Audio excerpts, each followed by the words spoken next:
la reforma tuvo experiencias previas y posteriores, ¿no? No es solo este momento fundamental de 1918, que fue un proceso que tuvo muchas solidaridades, como dice el título, pero también muchas oposiciones, y fundamentalmente pensar cómo quienes llevaron adelante este momento en 1918 plantearon a la reforma como un proceso inacabado, un proceso de transformación permanente. Y en ese sentido nos dejaron un legado que me parece que es lo que tenemos que pensar. De hecho, la propia idea de reforma universitaria es un tópico recurrente en la Argentina, por lo menos se puede empezar a encontrar desde fines del siglo XIX, aunque hay algunas anticipaciones. Son reclamos y movilizaciones que se van inscribiendo en las transformaciones que va viviendo la sociedad argentina, sobre todo la secularización de la política y de la educación que se da en el periodo, y de las transformaciones, enormes transformaciones sociales que se derivan de la organización estatal, finalmente de la regulación estatal que se logra también en el periodo final del siglo XIX, y de la inserción de la Argentina en el sistema capitalista internacional, lo cual también implica transformaciones de tipo económico, político, como sabemos, y obviamente de una transformación que va a tener ribetes múltiples y que se deriva o que se articula con la gran oleada inmigratoria o la explosión inmigratoria que se beneficia en realidad a la Argentina también para el periodo. Por lo tanto, estas expresiones reformistas, y en particular la del 18, que me voy a referir más adelante, lo que tienen es se posicionan con la idea de ser una expresión plural que se va a desarrollar a través del tiempo, con esta idea de que hay que ir avanzando, que está presente en las distintas acciones o intentos o proclamas reformistas, que tienen múltiples lecturas, que tienen muchas incitaciones nacionales e internacionales, es decir, impulsos que vienen desde adentro del país pero también de afuera, y que también tienen muchísimas resistencias y oposiciones dentro y fuera de la universidad. Mi intención en esta breve charla es hacer un panorama general que se irá complejizando con las charlas que se irán y las actividades que se van a seguir haciendo en el aula, porque hay múltiples aspectos que se pueden ver de la reforma, pero me parecía, bueno, si esta primera charla hagamos un panorama general, un panorama desde mi perspectiva, y de ahí está la idea de que también podamos debatir y charlar, ¿no? Me interesaba además hacer una lectura que se alejara de verdades canónicas, porque la reforma ha quedado muchas veces atrapada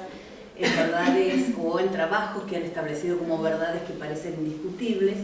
y es un proceso histórico de la historia argentina que tiene enorme cantidad de trabajos, no solo en estos últimos años, que por la razón del centenario se multiplicaron, sino que, digamos, a lo largo de la historia del siglo XX ha habido gran cantidad de trabajos que han planteado particularidades de la reforma universitaria, y en los últimos años, también con la transformación de la historiografía y los nuevos temas y las nuevas preguntas que la historiografía se hace, se han incorporado nuevas perspectivas que nos permiten ver una reforma o parte de una reforma o participantes de una reforma que no habíamos tenido en cuenta o que no habían sido vistos, ¿no? Y finalmente, con lo que voy a cerrar es con lo que más conozco, que es lo que quiero plantear, además de las solidaridades que van a estar expuestas en la charla, es la reacción que tuvieron las derechas en Argentina, porque es a lo que yo me dedico, y utilizo el término derechas en plural como los españoles, porque las derechas son múltiples y plurales, y además porque me interesa sumar una mirada donde no solo veamos a las extremas derechas o a los llamados nacionalistas, sino también a los sectores que hoy definiríamos más como centro-derecha como el liberal conservadurismo en Argentina. Que es interesante porque no es una reacción tan lineal como uno podría empezar a pensar inicialmente. En las anticipaciones que yo mencioné de la reforma del 18, se puede incluir una referencia bastante temprana que se da en la Universidad de Córdoba misma, en 1870, y que tiene un intento, impulsado por alumnos y por algunos docentes, de buscar valorar e instalar dentro de los planes de estudio de la Universidad de Córdoba al trabajo científico y el acercamiento a una idea de la investigación científica, que nos puede parecer como extraño parecer en 1870, pero recordemos que las universidades desde cuando nacen, acompañando también, o cuando se empiezan a multiplicar, para decirlo, porque existían previamente, acompañando el surgimiento del capitalismo, quedan como un reducto donde está el pensamiento más tradicional y los desarrollos científicos más novedosos que van a establecer lo que es la ciencia moderna, la que hasta el día de hoy seguimos acatando con algunas fisuras, pero que sigue vigente. Las universidades eran reductos más tradicionales y toda esa otra explosión científica se hace por fuera en academias, en institutos y demás. En la Universidad de Córdoba pasaba, y en las universidades en general, también para el siglo XIX todavía estaba bastante presente esto, y hay un intento entonces de traer esa idea de la investigación y lo primero que hacen, o digamos el intento se plasma trayendo una serie de investigadores alemanes que van a permanecer un tiempo en Argentina, no se va a lograr consolidar, pero con la idea de generar proyectos de investigación. No van a permanecer en la Argentina porque no tienen demasiada aceptación, digamos, dentro de las mayorías de esa Universidad de Córdoba. Pero además, por esos mismos años en Buenos Aires también se empiezan a plantear algunos conflictos, sobre todo en la Facultad de Medicina inicialmente, que ponen en discusión la calidad de la enseñanza y la forma de accionar de las autoridades. Principios que vamos a reencontrar en la reforma del 18. Más o menos por el mismo tiempo, en 1885, con la sanción de la ley Avellaneda sobre el funcionamiento de las universidades, la sanción de la ley misma lo que permite que se arme un extensísimo debate que no va a quedar solo reflejado en la ley o que no solo va a discutir la ley, y va a estar muy puesto en discusión en torno el tema de la autonomía universitaria, de la conformación de sus cuerpos directivos y de la designación de los profesores. Esto lo ha estudiado mucho Buchbinder, que como sabemos uno de los historiadores que más se ha dedicado a este tema. En ese momento, para este momento todavía en Argentina había dos universidades nacionales, que son la de Buenos Aires y la de Córdoba, y las dos universidades en realidad eran más bien centros de formación profesional, fundamentalmente formaban médicos, abogados e ingenieros, en tanto, como decía, la investigación y el desarrollo de las disciplinas humanísticas o sociales estaba por fuera de ello. Esto tiene que ver con también con un rasgo característico de la Argentina, que es un ingreso tardío y bastante frágil del positivismo a la intelectualidad de Argentina, que recién lo podríamos datar hacia los años 90 del siglo XIX, y que es el que trae la idea de empezar a pensar a la universidad vinculada a lo social, a pensar a lo social, a pensar a las problemáticas sociales, enganchado además con lo que habitualmente denominamos la cuestión social, todas las transformaciones que se han producido con la inmigración, bueno, todo ese conjunto de procesos. Pero lo cierto es que ahí, con esa llegada del positivismo y las primeras expresiones de la sociología argentina, empieza a haber un poco más de una mirada de poder investigar científicamente más allá de este perfil profesionalista de las universidades. Al mismo tiempo se empiezan a conformar los primeros centros de estudiantes, lo cual también es una novedad. En 1900 el de Medicina, en el 3 el de Ingeniería y en el 5 el de Derecho. Y en 1908 se conforma la Federación Universitaria Argentina, la FUBA, de Buenos Aires, la Argentina es posterior, y genera una expresión estudiantil más orgánica, que es una verdadera novedad para la historia de los estudios superiores en Argentina. El claustro docente era privilegio de los hombres de la élite. De hecho, ser un docente universitario, como ser un intelectual o ser un artista, era considerado un atributo de clase. Y esto es lo que obviamente a muchos de los jóvenes estudiantes, incluso de los jóvenes graduados, empezaba a inquietar y es lo que empiezan a cuestionar, porque además estos hombres de la élite que ocupaban los cargos políticos en la universidad, que ocupaban sus cargos de manera vitalicia, eran también los que ocupaban los cargos de la justicia y eran también los que ocupaban los cargos políticos.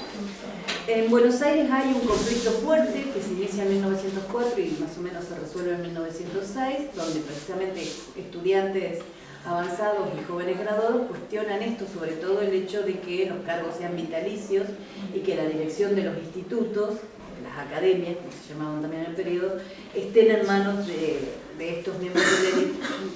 in eternum. Y es interesante en ese caso, porque yo he estudiado algunos de esos, de los que participaron de ese movimiento del 5, fundamentalmente, que aquellos que movilizaron y eran muy radicalizados en este momento y que además apuntaban a implantar el positivismo y rescatar los beneficios que podía dar a la sociedad la sociología, una vez que llegan ellos a esos cargos y ocupan esos cargos, asumen una posición conservadora y van a ser muy reticentes o van a ser muy cuestionadores de la reforma del 18. Algo que no es nuevo, pero que está interesante recordarlo. Por otro lado, también sobre fines del siglo lo que se da es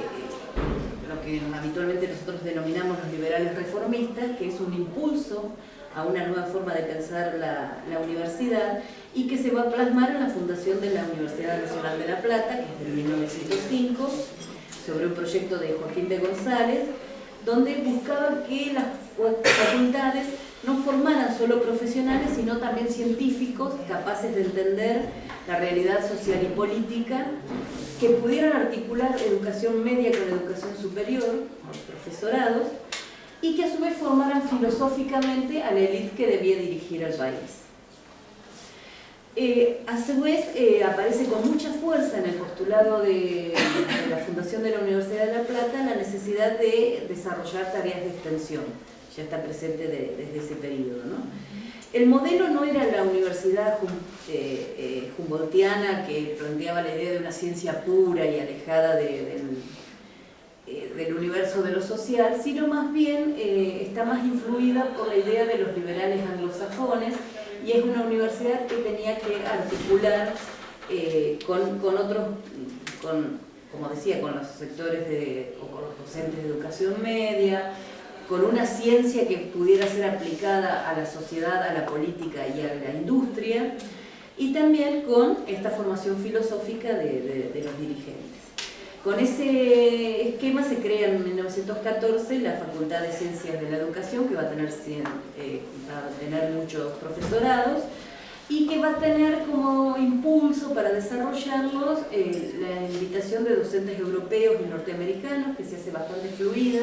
y de hecho muchos egresados de la Universidad de La Plata en ese periodo van a tener contactos, viajes o van a mantener correspondencia por muy largo tiempo con estos investigadores europeos que venían a dar seminarios, no era algo permanente, sino más bien más parecido a lo que nosotros conocemos como estrategias más modernas, intentando debilitar el perfil profesionalista de las universidades. Lo cierto es que estos institutos de investigación no tuvieron demasiado éxito, no eran demasiados los alumnos que se acercaban, y por lo tanto, a pesar de la intención inicial, la Universidad de La Plata también terminó reforzando un poco el perfil profesionalista de esas disciplinas clásicas y tradicionales. De todos modos,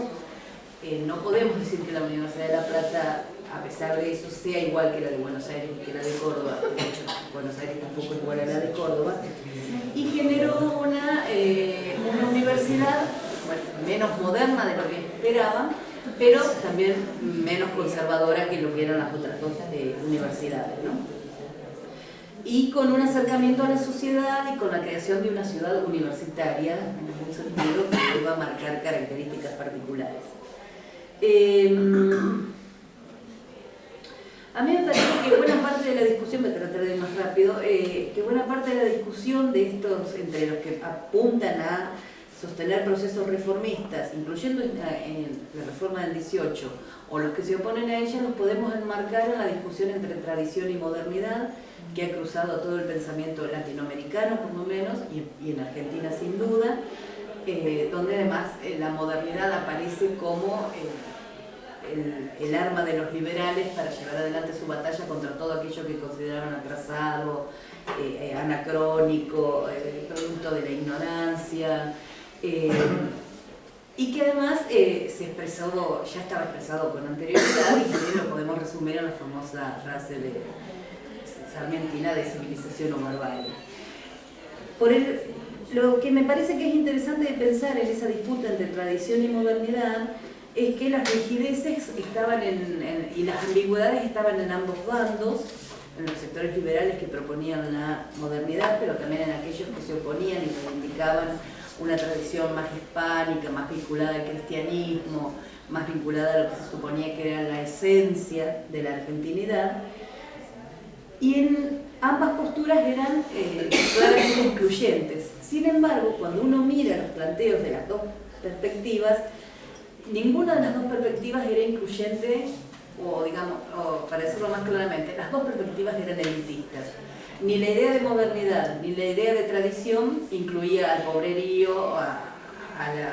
las diversidades étnicas, no incluía a los negros, no incluía a los indios. Hay una frase muy linda que yo estuve tratando de acordármela de Hugo Cancino, que se ha dedicado a estudiar esto, que decía algo así como la modernidad era ajena a rotos, negros y, bueno, el chileno, y de ahí la palabra rotos que tiene ese uso, pero que es realmente muy clara. Y me parece que eso es una cosa que es un punto interesante a tener en cuenta, esta idea de que las reformas también están cruzadas por el elitismo, aunque en algunos planos la del 18 va a avanzar, ¿no? A mí me parece que pensar la reforma del 18 es sumamente interesante para pensar un proceso específico que nos involucra como miembros de una comunidad universitaria, que sirve para ver la dinámica histórica, pero también para ver la cantidad de ambigüedades, de matices, de tensiones y de paradojas que tienen esos procesos de reforma. La reforma del 18, que se inicia en Córdoba, como ya se ha dicho, como todos sabemos, claramente está vinculada con la instauración de la democracia mayoritaria, que ha sucedido en 1916, en las primeras elecciones presidenciales con voto obligatorio, secreto y universal masculino. Es una actividad que es llevada adelante, o una acción, por jóvenes que reivindicaban precisamente su carácter de juventud pensante, que esto es casi una novedad, porque si nosotros comparamos algunos de estos discursos, para Europa aparecen como novedosos en el Mayo francés de 1968, y acá se está diciendo en 1918, un grupo de reformistas que eran pluralistas o diversos en lo político y en lo ideológico, que integraban esos viejos reclamos que yo venía mencionando, gremiales, de la idea de que no hubiese poderes vitalicios, que los cargos fueran elegidos por concurso, gremial, con una lectura cultural y política que asociaba a la idea de democratizar la sociedad y establecer dentro de las universidades lo mismo que estaba sucediendo, o que por lo menos se estaba tratando de que sucediese en el plano de la política, y que es lograr la idea de la soberanía popular.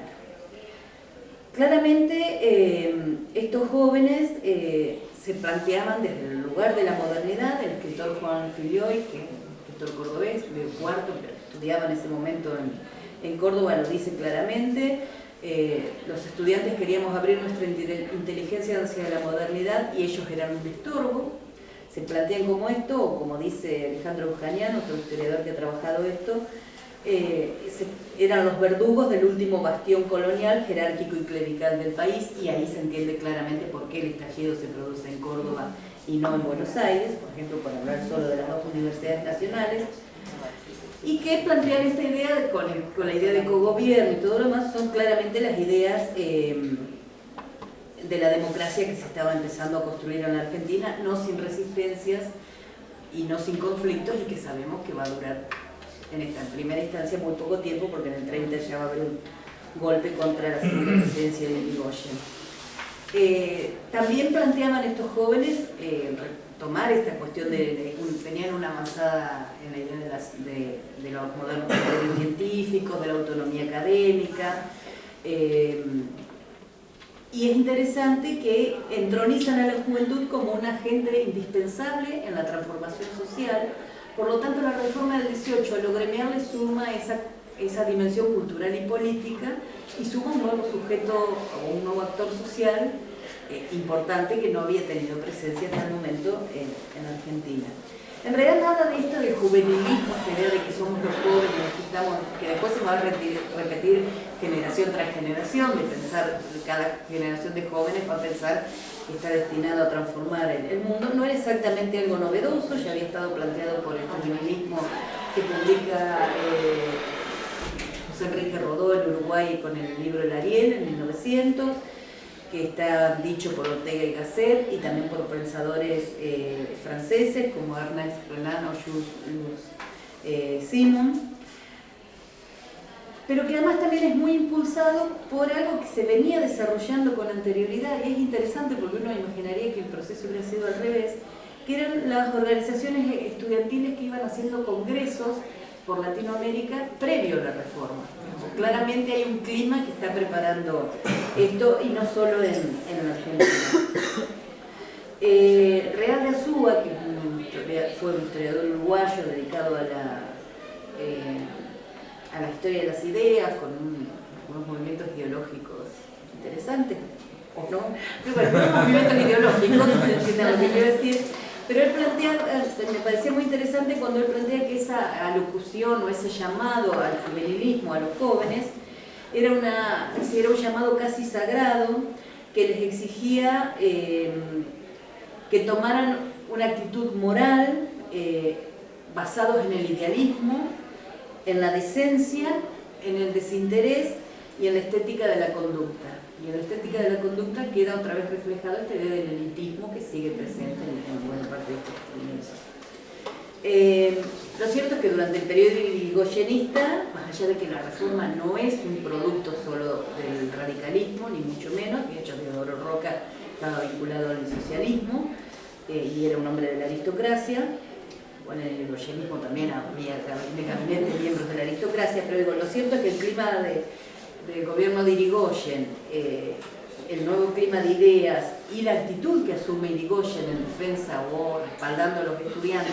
cada vez que se reforma, permite que la reforma vaya a tener una posibilidad de desarrollo. Por otro lado, para el radicalismo, yo decía hace un ratito que ser intelectual era un atributo de clase. Los intelectuales, los escritores, los pensadores hasta este periodo eran todos miembros de las élites más consagradas. Y si había alguno que se le ocurría desarrollar ese tipo de actividades, era inhabilitado rápidamente por los miembros de la élite. A partir de la reforma del 18 está claro que el radicalismo, el primer movimiento popular que podemos pensar para el siglo XX, logra constituir una red, o por lo menos algunos intelectuales que van a responder en nombre de esta nueva realidad que es la Argentina, con clases medias, con sectores medios desarrollados y demandantes. Y en ese sentido, me gustaría citar a Natalia Bustelo, que el año pasado estuvo en una actividad que se organizó desde extensión de la universidad. Ella ha trabajado mucho en la reforma en la Universidad de La Plata, pero ella lo que plantea es que el estallido y la pervivencia del conflicto de 1918 es fundamental la llegada de los hijos de los inmigrantes a esa educación que se estaba logrando, y que además, por eso esa verdad medio canónica que instala Gabriel del Mazo, que es un intelectual del radicalismo, que construye esta idea de asociando la reforma casi exclusivamente a la UCR. Insisto, no es tan así, pero tampoco se puede desconocer el papel jugado por el irigoyenismo. Pero lo cierto es que esos sectores medios se sentían más representados por el irigoyenismo que por otros partidos. Y se muestra además por un crecimiento que hubo muy fuerte. En las dos universidades nacionales había aumentado de tener 3.000 alumnos en 1900 a tener 14.000 alumnos en 1918. Esa es una fuerza de presión también muy importante para que la reforma pueda seguir adelante. Por otro lado, también lo que está influyendo, y estas son las condiciones internacionales, es la crisis el inicio de la crisis del liberalismo, de cierta conciencia de bancarrota que va a vivir el mundo occidental a partir de la Primera Guerra Mundial y lo que implicó, a partir de la Revolución Rusa, que no es casual que sea un año anterior, luego de la reforma, y también por la Revolución Mexicana, que en Argentina tuvo una enorme influencia porque los mexicanos eran parecidos a nosotros, digamos, y si esa revolución se estaba desarrollando, quizás no estábamos tan lejos de que acá pasara algo así. Voy a obviar los momentos. Mañana sería los 101 años de este, como decía Mónica, creo, de este hito fundamental, donde se impide que se consume la elección de un rector que no iba a responder en absoluto a los parámetros que querían los estudiantes. Para, digamos, y ver un poco algunas otras cosas como más sueltas. Bueno, me gustaría decir algunas cosas sobre Deodoro Roca, que como todo el mundo sabe es quien escribe el manifiesto, pero no lo firma porque él es graduado. Esto nos muestra esta cosa, ¿no?, de que no era una preocupación solo estudiantil. Deodoro era miembro de una familia de las más aristocráticas de Córdoba, muy cuestionado por el resto de la élite cordobesa porque se reunía con los vagos, con los bohemios. El sótano de la casa familiar era el lugar de encuentro de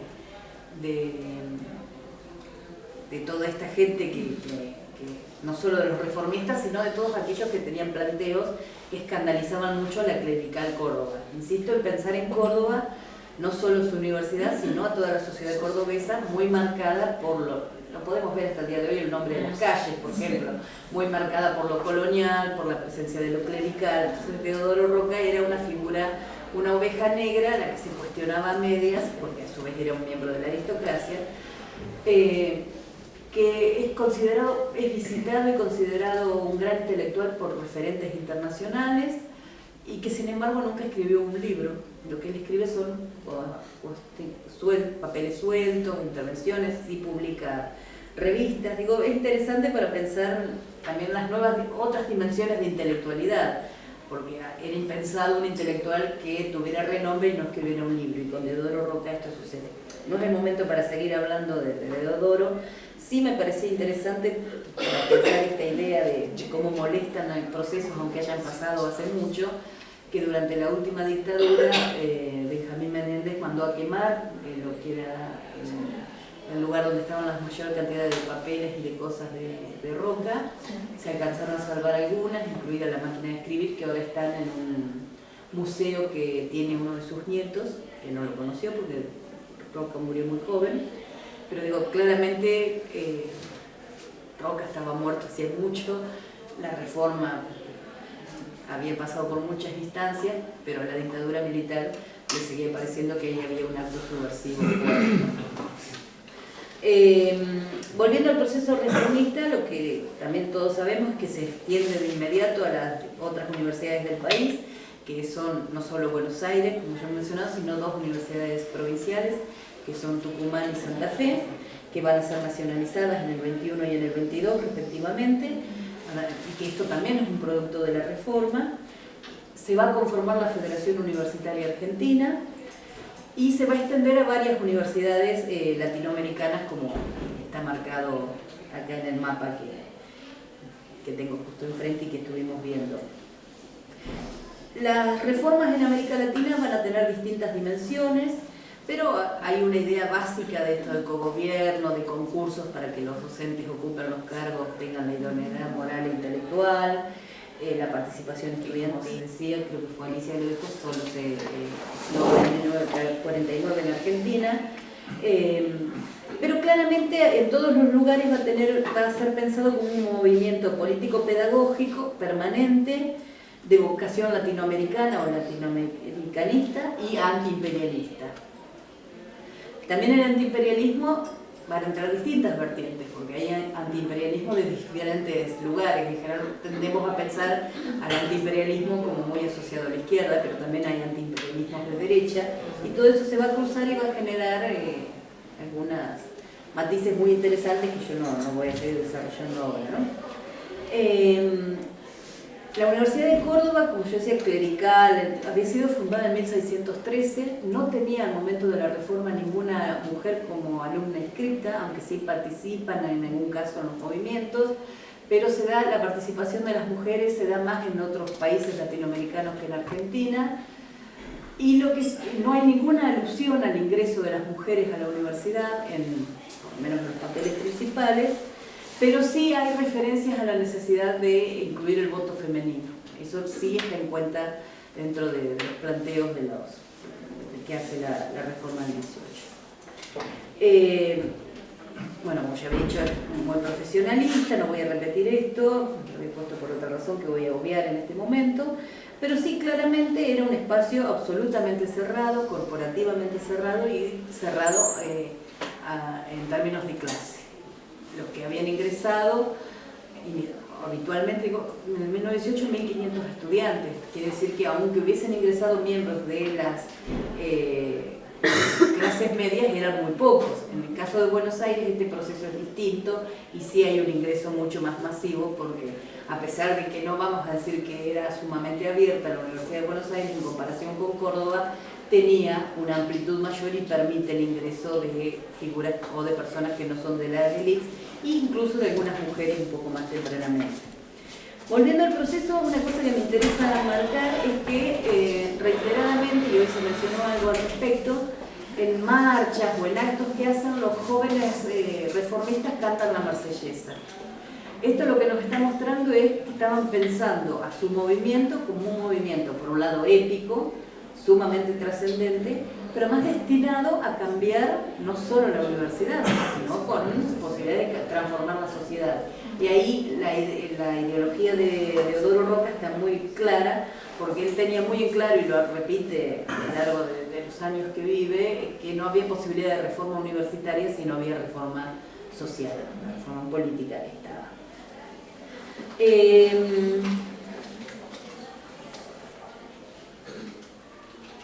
¿Qué triunfa o qué no triunfa de la revolución? Bueno, es siempre, o de la reforma, perdón.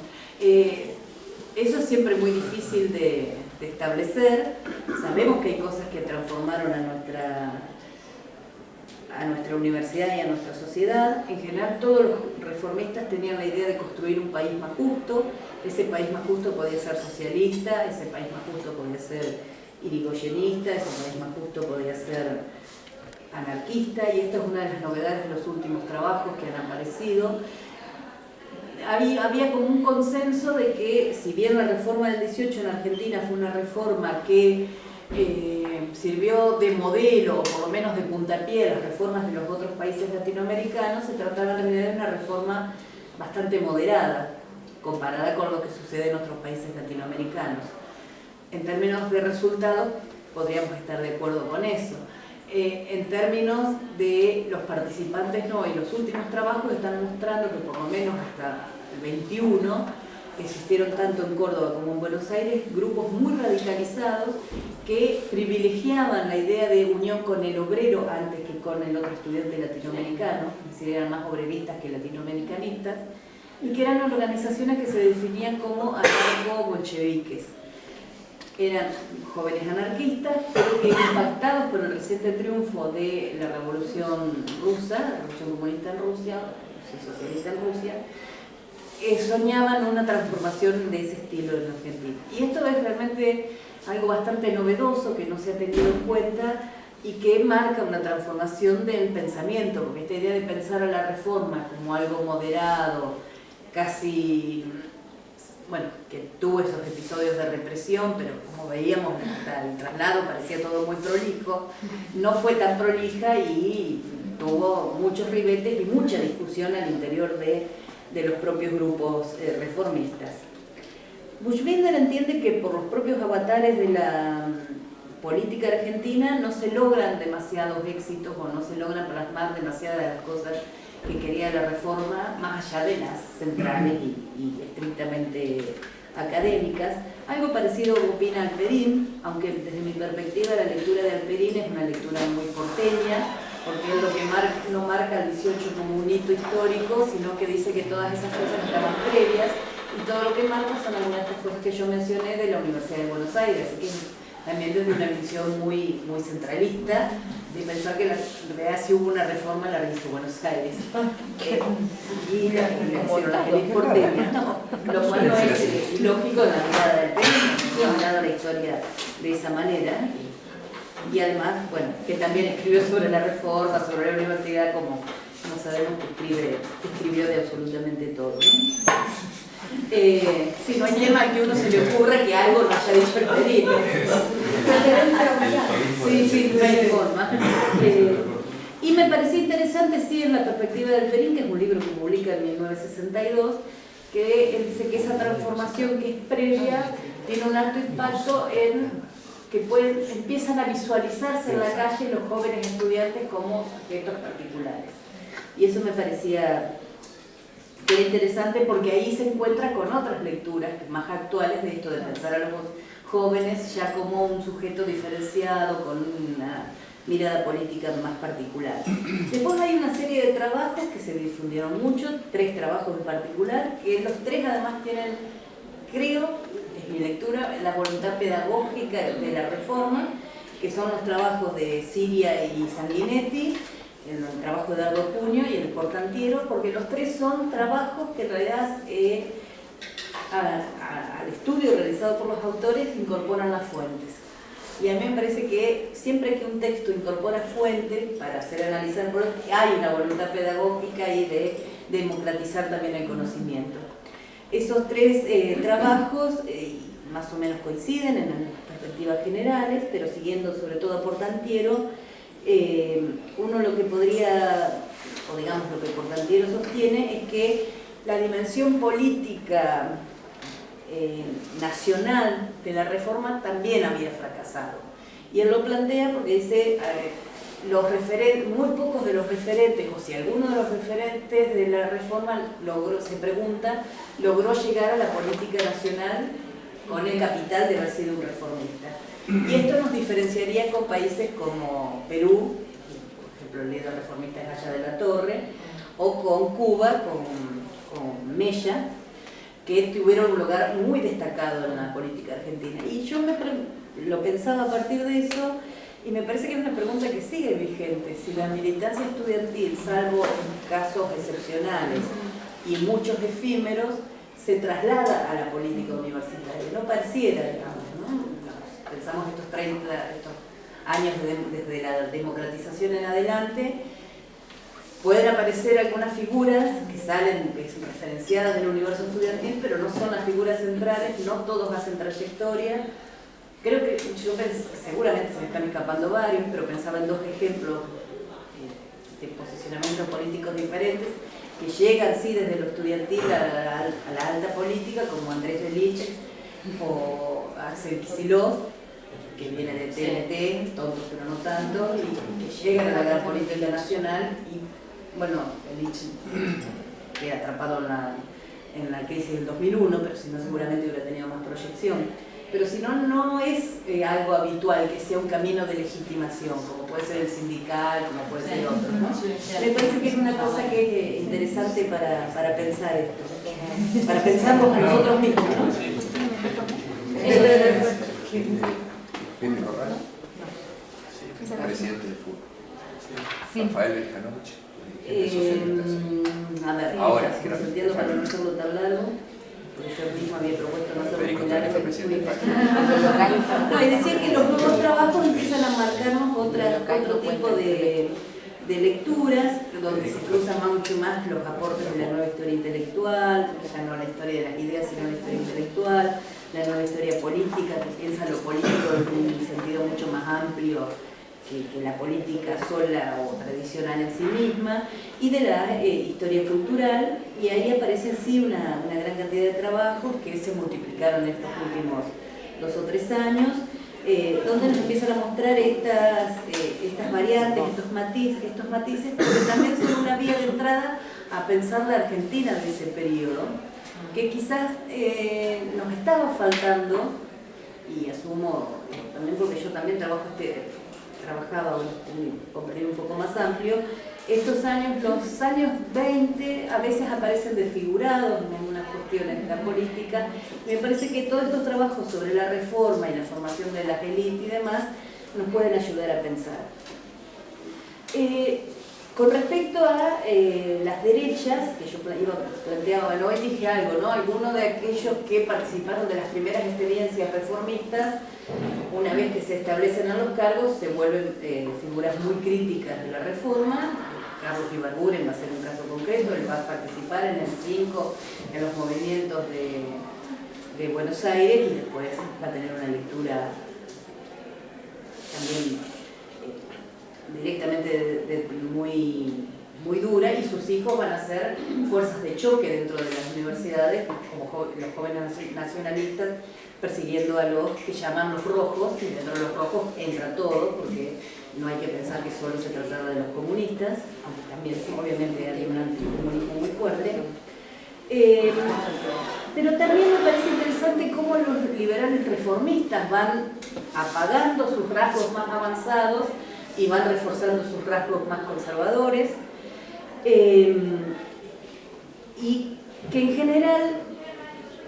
digamos, se puede hacer una lectura casi clasista, y ellos la hacen, con esta idea de que la universidad tiene que ser un espacio para las élites y no para las mayorías, y ahí también te podemos sumar a los grupos católicos. Voy a ir por parte. Para las derechas más tradicionales o más extremas, o lo que habitualmente consideramos derechas, la universidad es un lugar siempre ambiguo, un lugar siempre esquivo, porque es un lugar en el que les gustaría pertenecer, pero no están, a pesar de ser miembros de la élite. Muchos de ellos hacen estudios universitarios pero no se reciben. Y siempre la universidad es como un espacio que identifica, pero que ellos no lo tienen. Además, con sus batallas permanentes con los sectores liberales, batallas permanentes y acuerdos permanentes, ¿no? Con los sectores liberales conservadores, es esta idea de que es un reducto que la tenían, que no habían quedado los liberales conservadores para sí mismos, y que en todo caso con la reforma lo que se vino a hacer es pasar ese poder a manos de los rojos. De hecho, dicen literalmente que la universidad se tiñe de rojo, que me parece que es otra cosa que es interesante pensar, porque es como una noción cultural que está instalada, que la universidad es de izquierda, y los que transitamos la universidad sabemos que está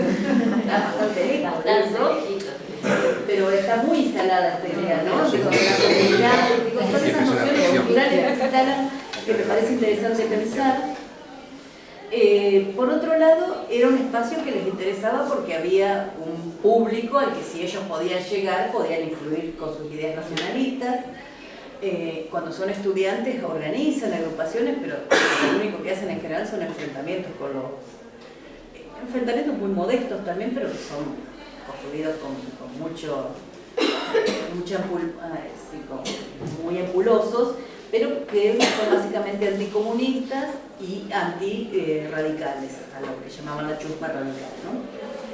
Y me parece aún más interesante, podría decir unas cosas más de eso, pero me entusiasma y me voy a ir mucho, así que para ir cerrando, me parece muy interesante, o quizás aún más interesante, la perspectiva de la Iglesia. Claramente la reforma, en Córdoba sobre todo, en Buenos Aires en menor medida, pero tampoco es para no tenerlo en cuenta, le arrebata a la Iglesia la capacidad de formar a las élites. Y esto genera un desasosiego muy fuerte en los sectores católicos, que además están viviendo una etapa de empezar a recomponerse, ¿no? Y de empezar a salir de la postura defensiva que habían tenido durante la etapa más liberal, durante el roquismo, por ejemplo, y están empezando a salir a las calles y demás, pero pierden las universidades, lo cual no es menor. Y a mí me parece que ahí se refleja claramente que el intento que hacen es a partir de algo que crean en 1922, es decir, muy poco tiempo después, que son los cursos de cultura católica, que son una especie de universidad paralela. Ya ahí empiezan igual los pedidos para construir una universidad católica,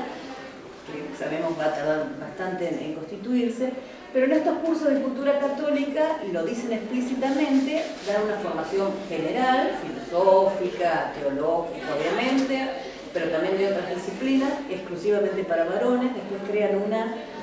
como unos cursos para la mujer, pero destinado a las tareas típicas de su género, como se decía en ese momento. Pero en los cursos de cultura católica, y lo dicen con claridad, bueno, las universidades ya están formando cualquiera. Nosotros necesitamos formar la élite, Y necesitamos además una élite que atraviese a los distintos partidos políticos, cosa de que esté quien esté en el poder, ese dirigente esté formado por nosotros y lleve adelante los principios del catolicismo. Y eso me parece que es algo bien interesante porque va a ser también una disputa larga, que además sabemos que va a tener con el frondicismo otro momento de gran explosión y demás. Por eso esta idea de cómo esta reforma todo el tiempo está permanente, en cosas que se lograron, cosas que no. Por ejemplo, yo veía uno de los postulados fuertes de la reforma, esta idea, bueno, de la posibilidad del libre acceso a las cátedras o de cátedras libres. A nosotros nos ha quedado la parte de la cátedra libre, en tanto el docente puede ejercer su voluntad dentro de la cátedra, pero lo que no nos ha quedado, supongo, sobre todo en las universidades chicas, y supongo que también lo presupuestario y en eso juega un rol muy fuerte, es la idea de la cátedra libre, tanto el alumno pudiendo acceder al docente o a la materia dictada por el docente que le interesa. En Buenos Aires, en la UBA, en algunos casos sucede. Básicamente ha sido resultado de conflictividades de los grupos docentes más que de planteamientos más pensados, pero de hecho existe. Pero digo, nos quedamos con la parte más conservadora o más vinculada al poder. Somos los docentes los que tenemos libertad de cátedra, pero los alumnos no nos pueden elegir a mí o a otro o a cualquiera, ¿no? También es como un detalle, pero me parece que es interesante para pensar esas cuestiones. Por último, en todos los recorridos de la reforma y de sus variantes y de sus expresiones en las otras universidades argentinas y en las otras universidades latinoamericanas, aparece la idea de extensión, claramente. Por muchos años me parece que fue más que nada una declaración voluntaria, pero no una realidad. Sin duda en las últimas décadas eso se ha transformado bastante. Se han conformado agendas de trabajo. Sin embargo, a mí me parece que todavía es mucho lo que nos falta, y nos falta a nosotros, a la universidad. Me parece que seguimos pensándonos, o que nos es muy difícil, otro día lo charlábamos con Mónica, nos es muy difícil salir de este discurso que hemos aprendido de la universidad como monopolio del saber y asumir que en la sociedad hay mucho conocimiento y que es mucho el conocimiento que nosotros podemos aprender de esa sociedad. Entonces me parece que en ese punto se ha avanzado en la extensión, pero la discusión ideológica básica todavía no la hemos resuelto, porque no la hemos resuelto nosotros individualmente. Bueno, esa era un poco la idea de lo que quería plantear.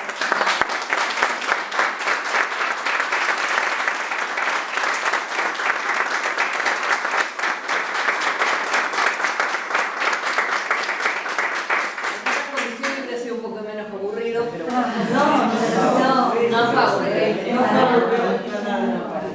Bueno, en principio muchas gracias, súper claro, me pareció a mí que coincide. Y bueno, y abrimos las preguntas, reflexiones, comentarios, diálogo.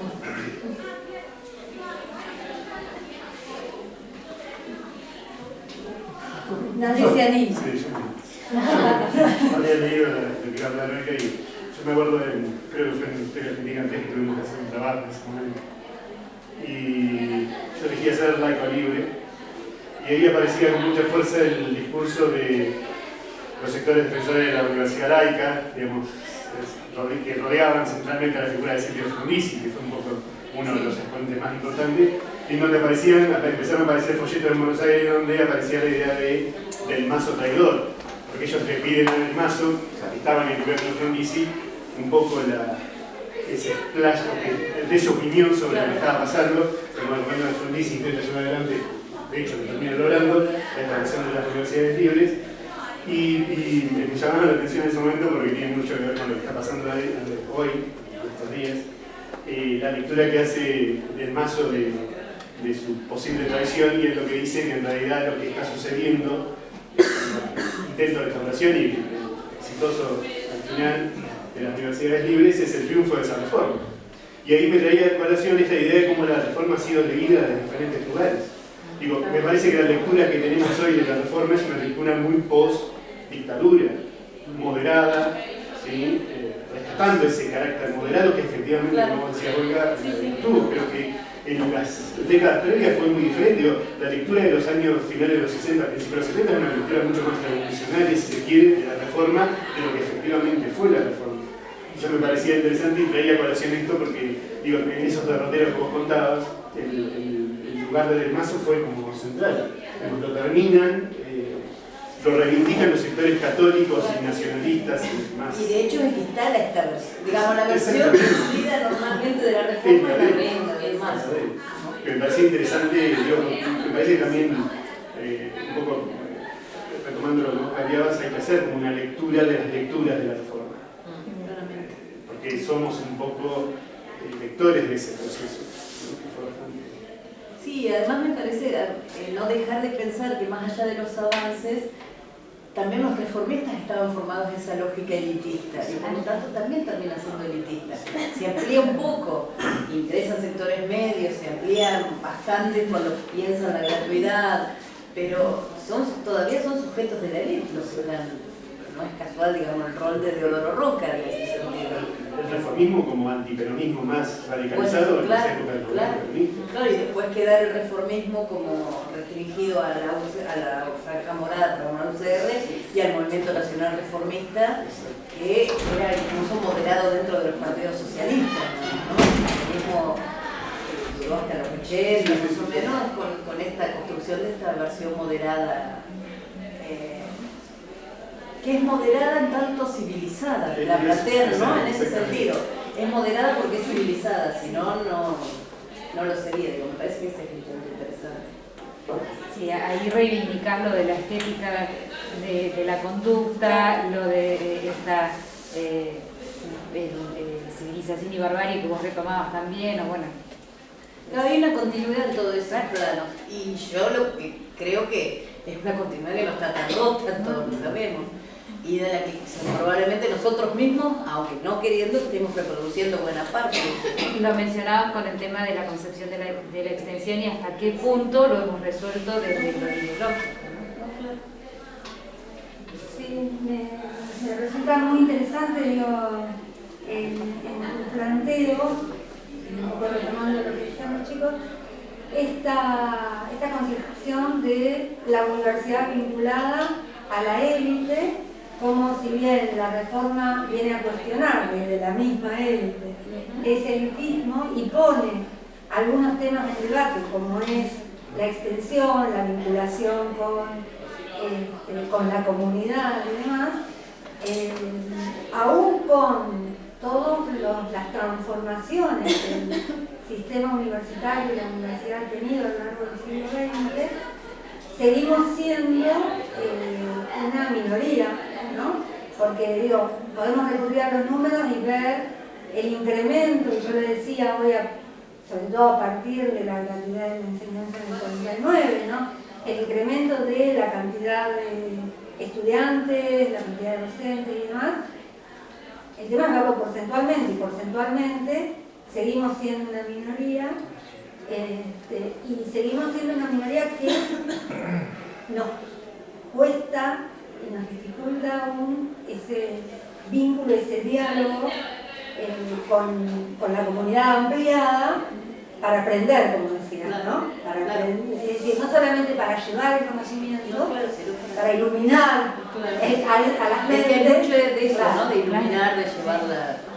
Y además a mí me parece que adentro, esto es algo que vengo pensando hace tiempo y lo planteo como discusión, no, ni siquiera lo tengo yo demasiado. A mí una cosa que me viene llamando la atención,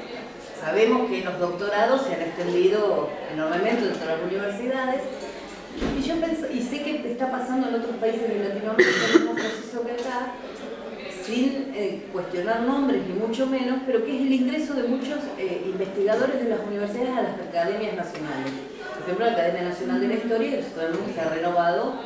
mucho con figuras de las universidades, incluso de la nuestra. Y yo siempre me preguntaba, porque hace 15 años atrás eso hubiera sido impensado. Esa misma gente hubiera rechazado ese ingreso por considerarlo algo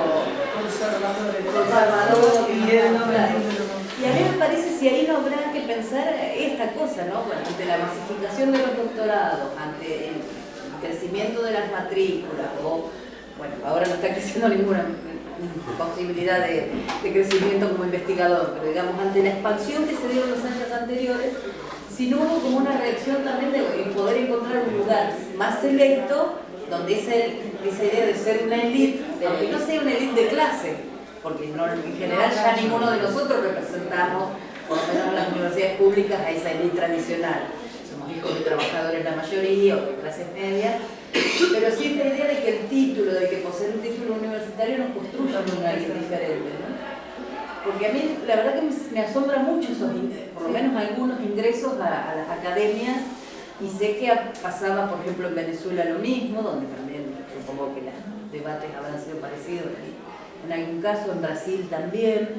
En aquellos países donde había un crecimiento de los doctorados y de los investigadores que dependían del Estado,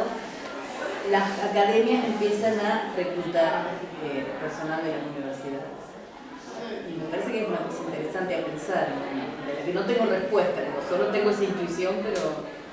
Esa contradicción entre la democratización del saber y la necesidad de... Claro, porque digo, me parece que seguimos teniendo bastante de esa idea de, bueno, tenemos un título, sabemos más. Yo, que me dedico a la historia intelectual, suelo provocar bastante cuando tengo que dar en un seminario, estoy diciendo, ¿por qué creemos que un intelectual va a saber más de política que cualquier otro actor social? Y todo el mundo se queda sorprendido. ¿Y por qué? Tenemos sobrados ejemplos de intelectuales diciendo disparates de política, pero sin embargo está esa idea como muy instalada, y me parece que ese rasgo sigue fuerte.